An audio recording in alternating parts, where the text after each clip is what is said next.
Great Wall of China, the largest structure ever built, and one of the world's great icons. We're going to follow it on foot. We'll walk across burning deserts, climb high into the mountains, and venture into China's furthest, most inhospitable reaches. We'll meet the people who live and work along the most remote, but perhaps the most romantic stretch of the wall. This is the China the tourist rarely sees. The China of ancient tradition. We'll get to the heart of it on Walking the World.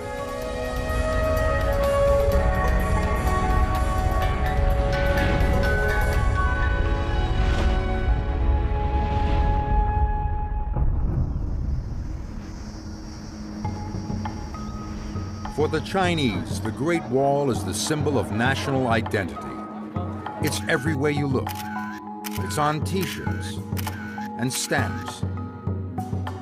It's on every tourist visa. It's the symbol of the national police force. The Great Wall pickup is China's most popular brand. The Great Wall lies at the very heart of Chinese culture. For centuries, it defined the nation's borders. The people inside it were the Han Chinese. Those beyond it, the challenging outsiders. It's not just the Chinese who are fascinated by the Great Wall. It's a major international attraction. Here at the wall's most well-known section, at Badaling, just outside Beijing, thousands of tourists come every day.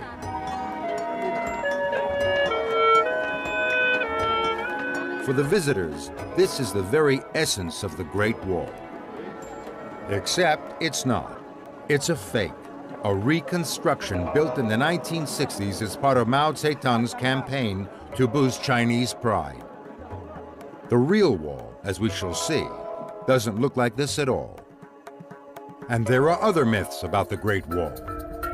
For one thing, you can't see the wall from space, at least not with the unaided eye. In October 2003, China's first astronaut, Yang Liwei, announced, "The Earth looked very beautiful from space, but I did not see our Great Wall." For another thing, there's not one single continuous wall.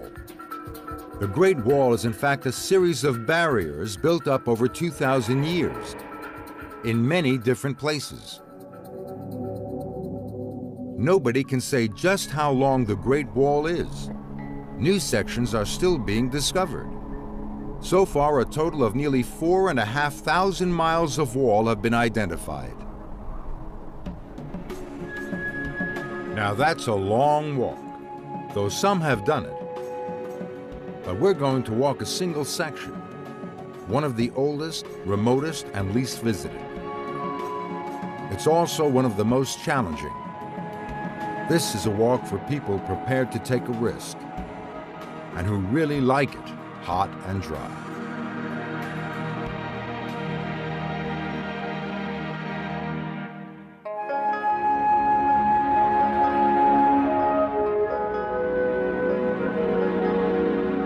Our inspiration is Xuanzang, a 7th century scholar who walked the length of the ancient Silk Road in search of Buddhist scriptures from India.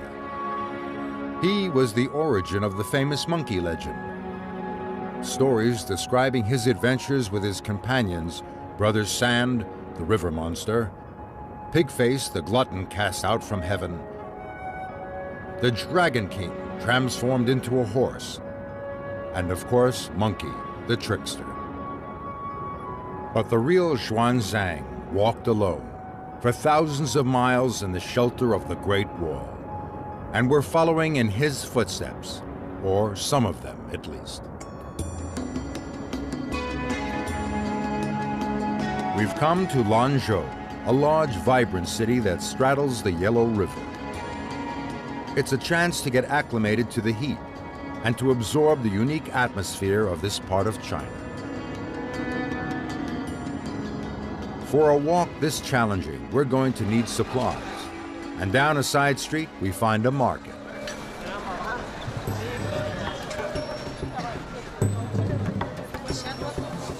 It's not immediately obvious what everything is. There are all sorts of fruits and vegetables, pastries that might be sweet or savory, and they're all being sold at the tops of their voices in the local Gansu dialect.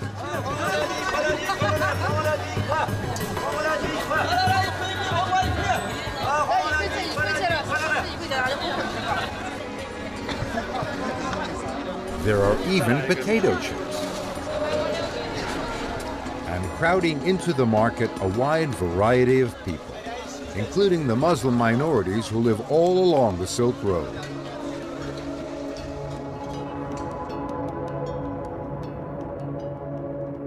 Along the riverbank, there's an unexpected sight, an ancient feat of engineering that once made the city possible. By bringing life to this arid land, these giant water wheels, more than 30 feet high, are all that remain. More than 250 once lined the river's edge, extracting water from the mighty river to irrigate the parched soils. Now the job is done by electric pumps, but the skills that created the wheels are still alive in craftsmen like Deng Hua, who look after the remaining wheels and make small replicas as souvenirs. Just along the riverbank, what looks like a panel of blow-up pigs turns out to be a sheepskin raft. Niu Chang is one of the few remaining Yellow River raftsmen. But there's no time for a ride. It's time to leave Lanzhou and meet the first real challenge of our walk. Tomorrow, we'll be heading out into the desert. We'll get our first sight of the oldest section of the Great Wall. And from now on, water so plentiful here will be our biggest luxury.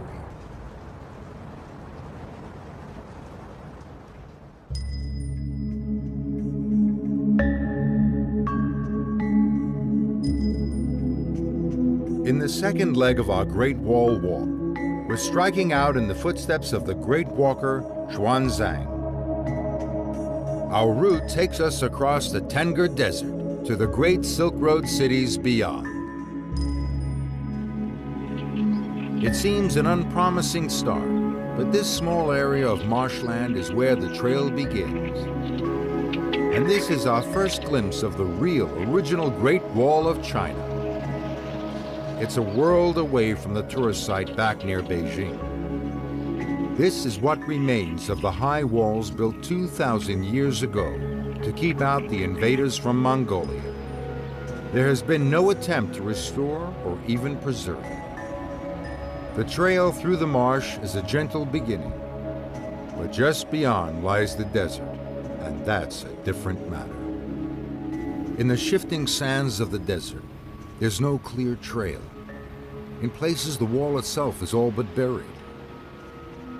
We have to pick out a path for ourselves, staying as close to the wall as possible. Fortunately, the towers that punctuated the wall still reach above the sands, marking out the route as the wall marches ahead. It's early summer, and the heat, dryness, and dust of the desert are almost overwhelming. It's hard to believe anything can survive here, but life is all around.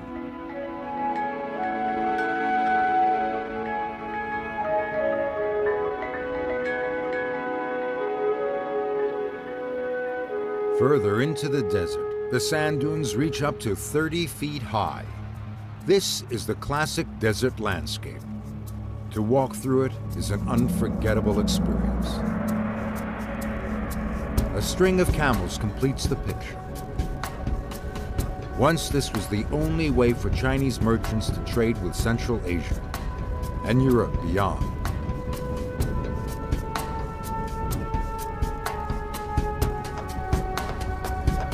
Protected by the Great Wall, they took silk, jade, and porcelain along the winding trail, returning with gold, ivory, and jewels. The camels carried the precious goods, while the traders walked alongside. But this isn't a real camel train. For hidden between the dunes is a visitor center where more adventurous tourists come for a taste of the desert.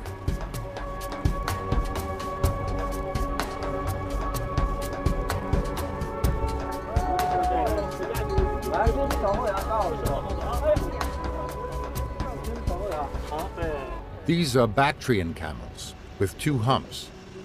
They're native to this part of China, although in 2002 there were just 950 of them roaming wild. They're well adapted for this dramatic climate. At some 4,000 feet above sea level, the winters here are brutal, with average temperatures of -15 degrees Fahrenheit. The camels grow a shaggy coat to protect them. Then, as temperatures soar in summer, the winter coat drops away, leaving the camels looking somewhat moth-eaten. As we walk, the scenery is gradually changing.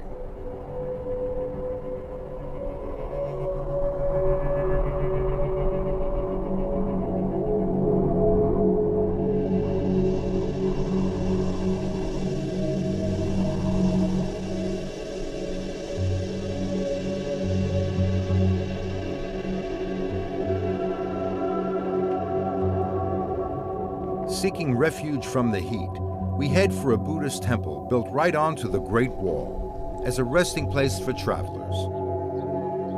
Next to it, a shepherd has brought his sheep into a small patch of shade. Around us, the sand dunes are giving way to stones and scrub. There are small hillocks scattered across the landscape.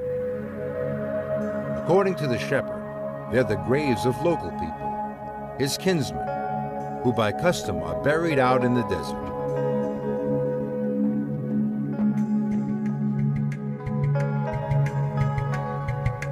After miles in the parched desert, there's only one thing a desert walker really longs for: a break from the trail in a green, lush oasis. Seems heaven sent. To a Silk Road traveler, 1,000 years ago, it would have been literally a lifeline. Today, the year-round natural water supply supports a large and thriving community. We head for the ancient city of Wuwei, guarded by a massive city gate. There's not much sign of the traditional city. China's economic boom has reached even this far into the desert.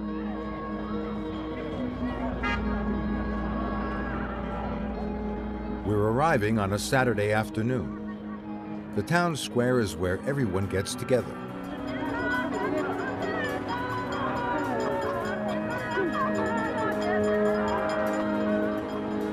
There's a market, selling everything from insect spray to motor scooters. The giant statue is a familiar symbol throughout China, but it has a special significance here. The original 2,000-year-old statuette was found in Wuwei. For lunch, we've come to a specialty food market in search of a local variation on a Chinese favorite: hand-stretched noodles. Madame Sun and her well-drilled team are producing what's known as the 3-package meal. It's part cooking, part theater. Somehow, the noodles never, ever touch the ground. The noodles go into a soup. Part 2 of the package is a plate of sliced meat. And part 3, the tea that goes with it.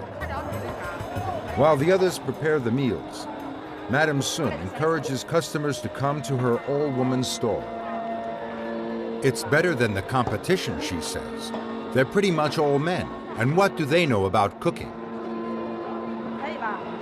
The legend goes that Marco Polo, on his travels along the Silk Road, discovered these noodles and took them back to Italy, where they called them spaghetti. And if the 3-package meal doesn't appeal, you can always take your meat in a sandwich a burger Gansu style. Gansu has more surprises. At the end of this nondescript street is a gateway leading to a hidden treasure, the Haizang Buddhist Temple. A painting here commemorates Xuanzang, who passed through here 14 centuries ago on his epic walk to India. It's said that he spent a whole year here, and it's easy to see why. The temple, with its well-tended grounds, is still a haven of peace within the busy modern city, an oasis within the oasis. Just walking around the temple grounds is itself a meditation.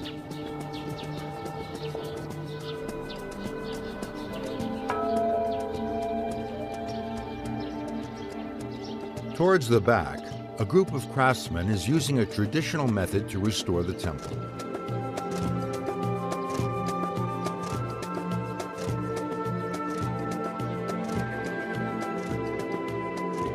First, the most junior apprentice, a boy of around 13, lays down the base colors. Then the senior apprentice fills in the rough shapes. Finally, the master paints in the details. This is how it's been done for hundreds of years. For the painters, it's a form of devotion in itself.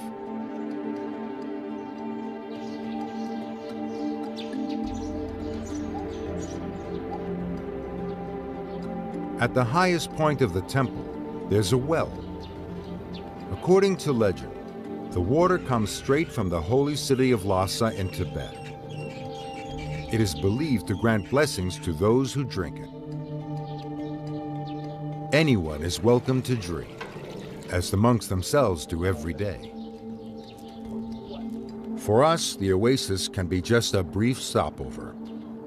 Tomorrow, we'll be following the trail onwards through a stunning mountain corridor, and for the first time, glimpse the true scale of the mighty wall.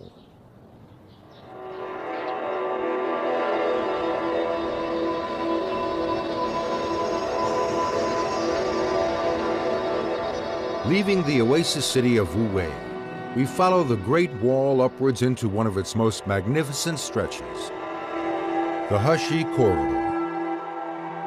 It's a sliver of China squeezed between the high plateaus of Tibet and Mongolia. The wall still has gaps, but here we begin to grasp its scale and a first idea of how it would have looked 23 centuries ago. It marches straight down the middle of the corridor, protecting the Han Chinese farmers from the nomadic Shangu tribes who threatened them and their trade. Close up, we can see how effective this massive barrier would have been.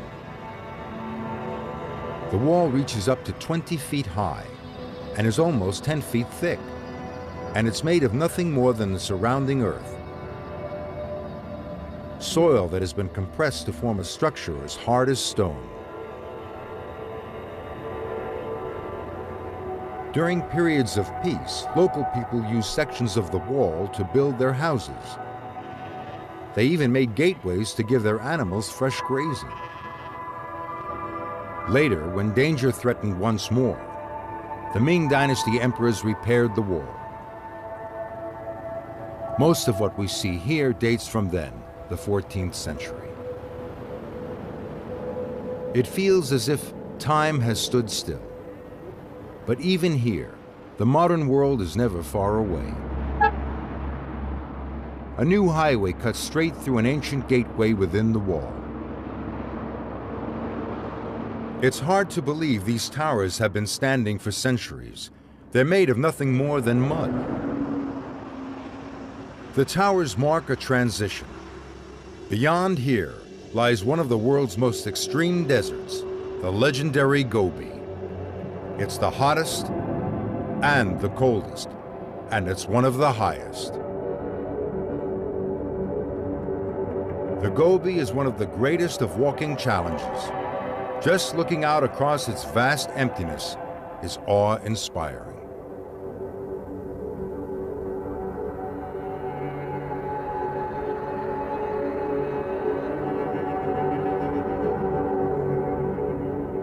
Here, even the resilience of the Great Wall has been broken down by the extremes of the Gobi climate. Large sections have been eroded away. There will be places where following the wall's course will not be easy. Before we plunge further into the Gobi, we make a stop at the city of Zhangyi. Its bustling life is in stark contrast to the desert beyond. It's a mixture of influences like all the Silk Road cities. Effortlessly, Zhangyi blends ancient and modern. In the newest part of the city, people are doing traditional exercises, Tai Chi, Kung Fu, and other ancient martial arts. And while in the West, it's the young people out exercising, in China, it's the old. Marco Polo, the famous 13th century Italian traveler, spent time here, drawn by the promise of trade. There's still a flourishing market.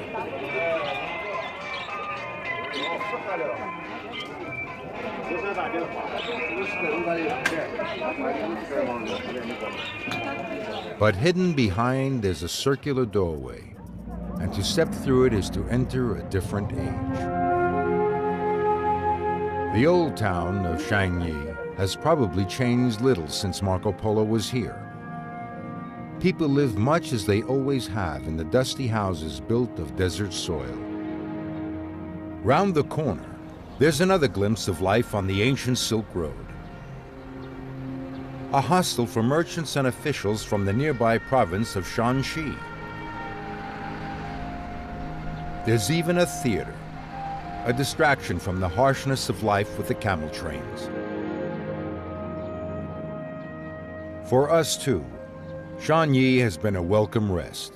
Tomorrow we take on the Gobi and make a detour to see a very unusual horse race.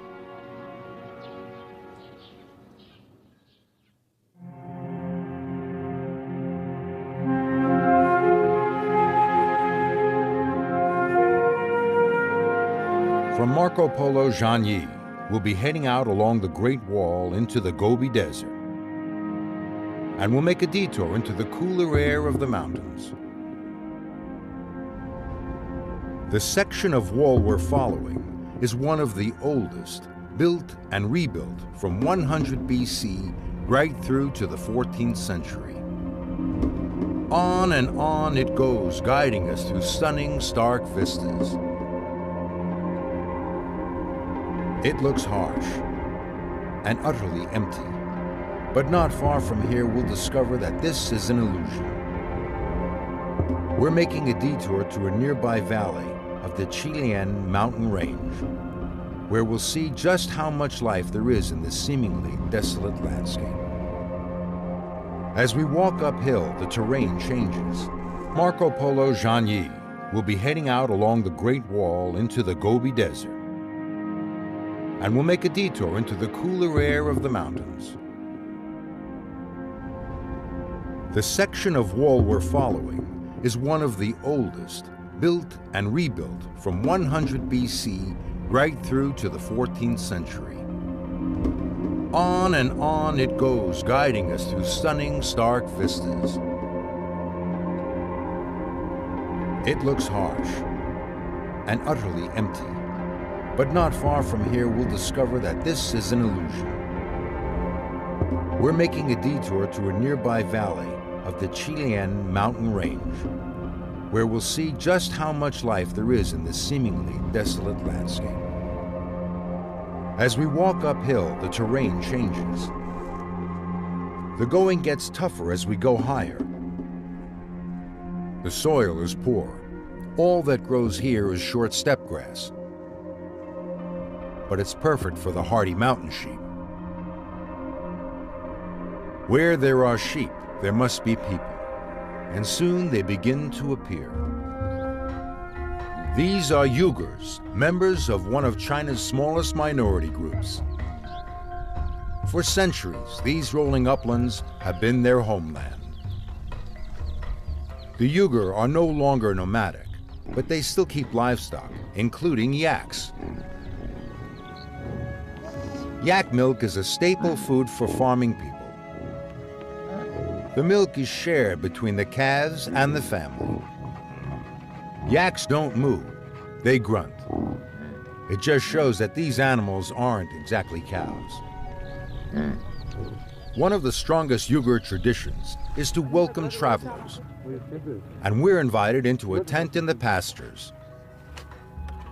The Uyghur make tea Tibetan style. It's not a casual affair. Yak milk is stewed with water and tea leaves. Then flour and yak butter are added. The farmer, Guo Chan Tai, and his family don't usually dress so elaborately. They're getting ready to go, like us, for a special day out. From Guo Chan Tai's farm, it's only a short walk to our goal, an open field outside a nearby Uyghur village. There's an annual festival that few outsiders have ever witnessed, the Uyghur horse races. The Uyghur are famous throughout China for their horses. They're larger and therefore faster than Tibetan or Mongolian ponies.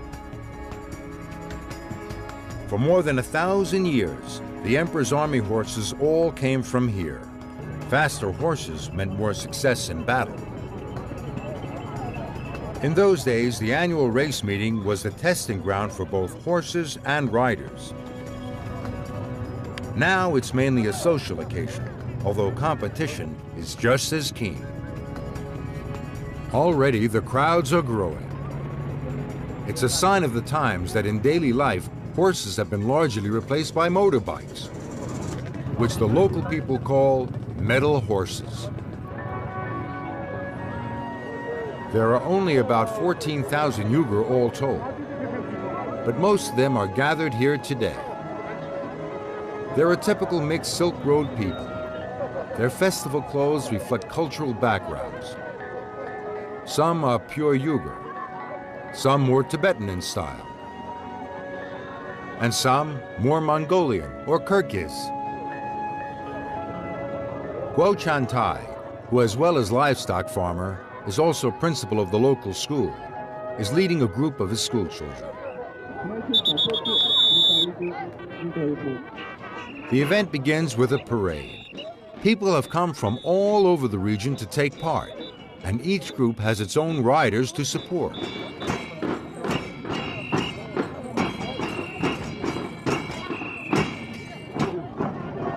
Bringing up the rear of the parade, the stars of the day, the horses and their riders.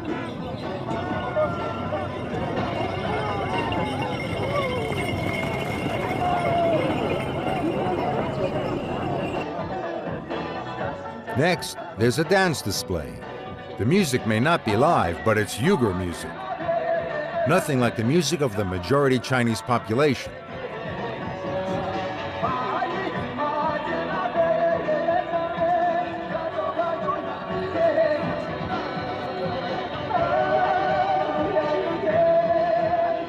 After years of oppression, minorities like the Uyghur are now actively encouraged to keep hold of their traditions.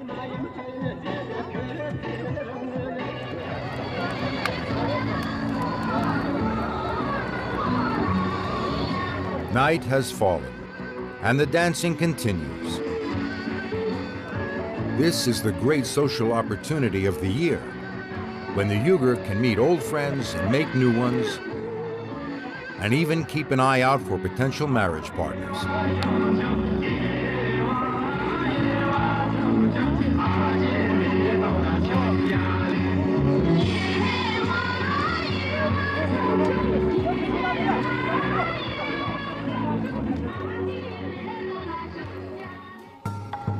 The next day sees the start of the serious business of the festival.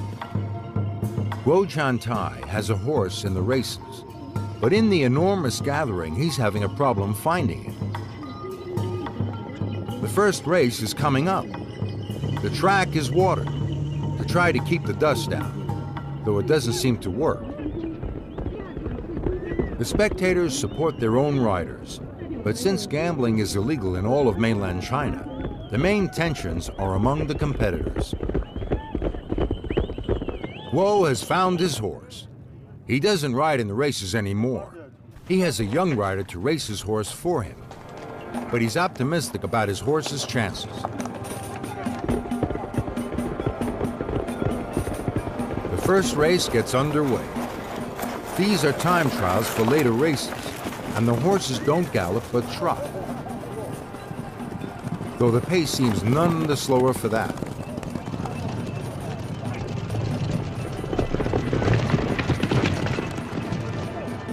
Guo's horse is through to the next round, but we won't be here to see it. The races go on for another 4 days, and we're moving on to the next leg of our walk. Tomorrow, the Great Wall takes us away from the cool mountain homeland of the Uyghur and on to the most difficult section of the walk, in the burning heart of the Gobi Desert.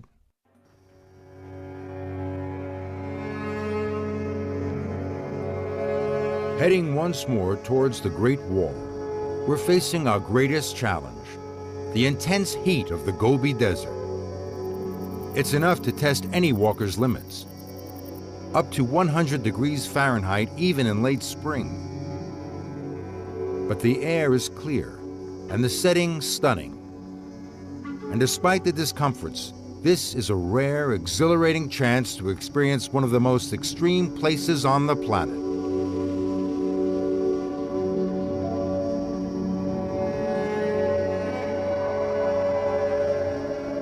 The Great Wall is well preserved here and easy to follow, and it leads us steeply upwards into the nearby hills. Here, the wall has been built right across a valley, effectively blocking it. It's a reminder of why the wall was built, to keep out invaders.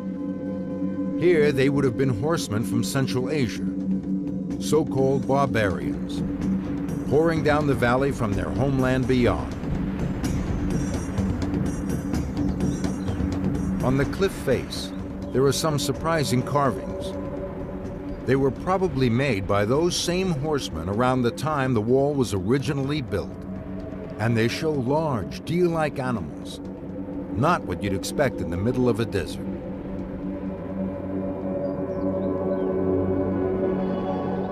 It's hard to understand why the invaders were so eager to conquer this arid expanse.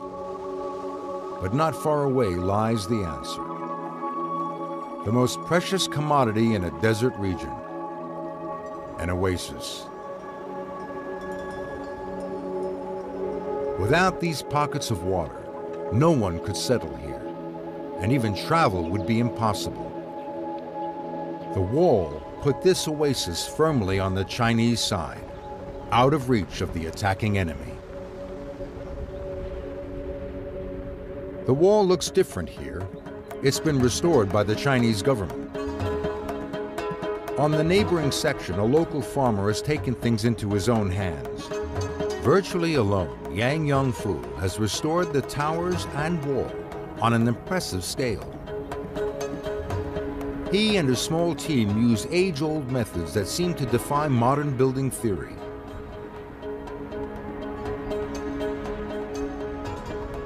It's still all done by hand. Logs pinned down with stone pegs and straw twists to form a frame.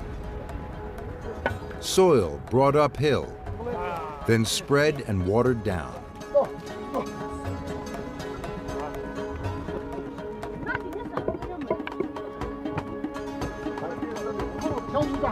Then tamped down to form a solid structure hard as rock.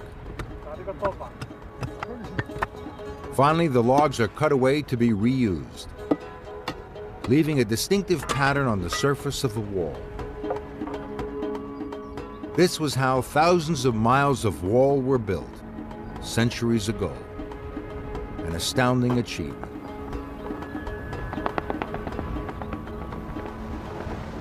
But now, Yang's work is threatened. There's a national debate about restoration policy on the wall. Current feeling is that this sort of comprehensive restoration is more like replacement, and that it hastens the destruction of the original. Yet, as we've seen so often on this walk, left to itself, the wall inevitably falls into ruin. It's a dilemma as yet unresolved. Yang and his workers come from the village and the oasis below. Their houses are built of earth too. Over the centuries, they've used parts of the wall in their own houses, then repaired the wall when danger threatened. For them, the wall is part of their lives.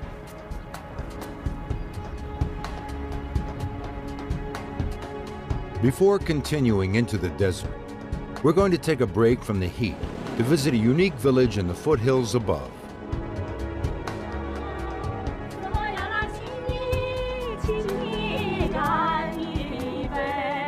There's an unexpected welcome at the village of Chifang, where our arrival has coincided with a festival. Visitors like us are automatically included with other guests, a rare chance to see a local event from the inside. In this poor desert land, it's an honor to be treated to such a feast. There's rice wine to be shared.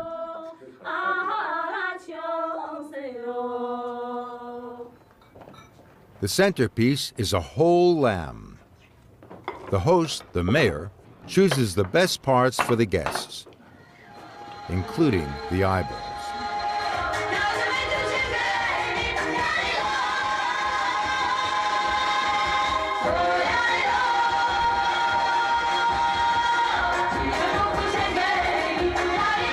But the reason we've come here lies beyond the village hall. In this valley is an explosion of Buddhist hill temples. There were once 365 of them, one for every day of the year. Now there are only 52. But the number is growing. After a period when religion was suppressed, it is now tolerated, and the government supports the temple reconstruction, led by the monk Di Yi and his wife Li Ying. Di Yi built his faith on his early upbringing. When he was very young, his mother practiced Buddhism in their home.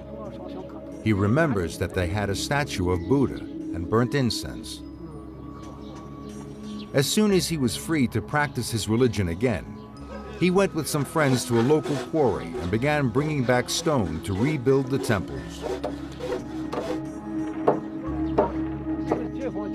He intends to carry on until all the temples have been rebuilt.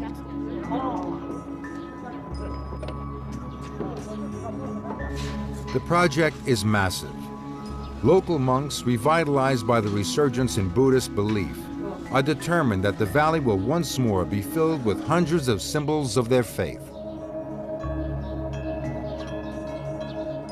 In a nearby cave, there's an astonishing sight. A mass of statues, the 500 apprentices of Buddha.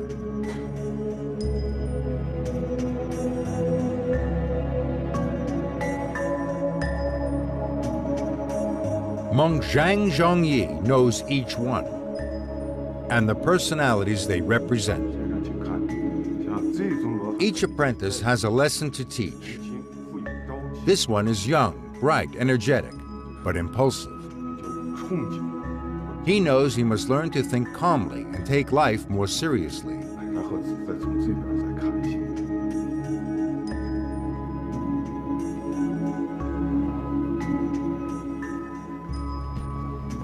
This apprentice is older. He teaches that success or fortune can never be guaranteed. Life is filled with surprises. So he advises against spending life planning and scheming for advancement. These statues and the moral stories they tell have strong Chinese cultural overtones. It's an example of how Buddhism, an Indian religion, has been adapted for local needs. But there are many Buddhists in Chifang who follow the form of Buddhism practiced by their neighbors in Tibet.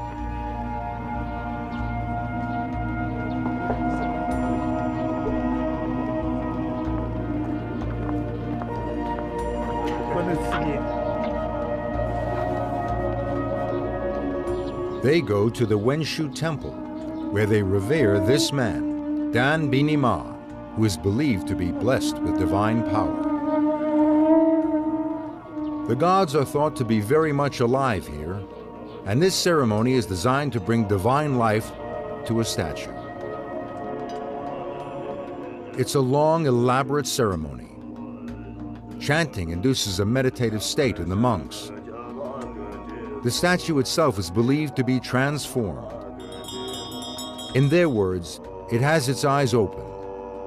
Spiritually, it comes alive. Dan Bini Ma wraps the statue and hands it to the man who has brought it to be blessed. When it is taken into his home, it will bring blessings and keep away harm. This cave behind the temple has a special significance for Dan Bini Ma, who is himself believed to be an indirect reincarnation of the divine being, the Wenshu Pusa.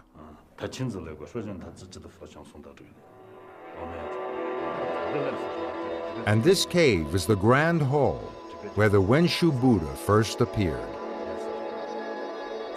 Its mission was to help the people to enlightenment, a mission that continues to this day. During the Chinese Cultural Revolution, many such caves were destroyed by government decree. This one was spared because it was useful as a food store. But all the old paintings were ruined. Only these fragments are left. In Dan Bini Ma's private chambers, we're taken to see something extraordinary. These venerated objects are human relics, and only Dan Bini Ma himself may touch them. The relics have been donated by relatives of the dead. They're used at funerals to help cleanse the spirit of the departed, and it's believed that the donors will earn extra merit in their next incarnations. This cup is made from the top half of the skull of a young woman who died in an accident. The leg bone has been turned into a ritual flute. This is the skin of an old man's hand and forearm. While this might seem shocking to outsiders, for Tibetan Buddhists, death, even early death, is a familiar part of life. Funerals here are important and powerful rituals.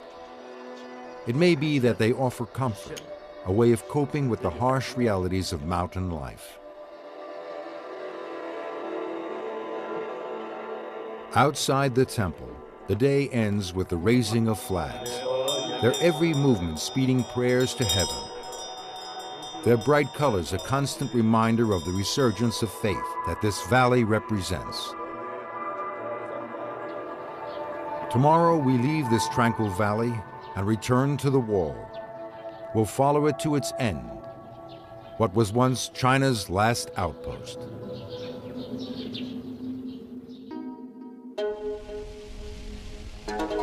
Today we set out along the last arduous stretch of the Great Wall, passing statues of the wandering monk Xuanzang and his group walking on towards India. But as we approach the city of Jiayuguan, the only camels we find are made of concrete. This is a modern industrial city. And here, just outside Jiayuguan, is the last fortress, the final outpost of Ming Dynasty China. This marks the end of the Great Wall. And as a tribute to its importance, the government has rebuilt the fort, just as it once was. Beyond the end of the wall lie the mountains. Then outside China, now an integral part of it, the barrier, once so vital, is needed no longer. We followed the Great Wall along its toughest and most extraordinary section, which few visitors ever reach. But the wall has other moves as it snakes its way through China, and a walker could spend half a lifetime taking in all it has to offer.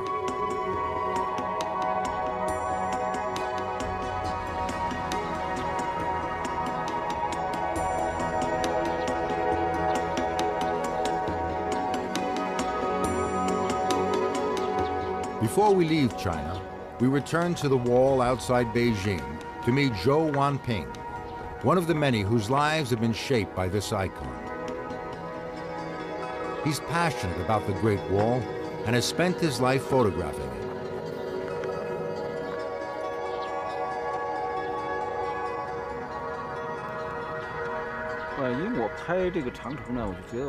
For him, as for many Chinese, the wall is more than an epic feat of engineering. He sees it as a great treasure, passed down through the generations. It represents the spirit of eternity. Yet the wall itself is not eternal. And in many places, while the conservation debate rages, it's slowly but inevitably falling into ruin. Zhou has no doubt that the wall should be preserved. For him, the reconstructed sections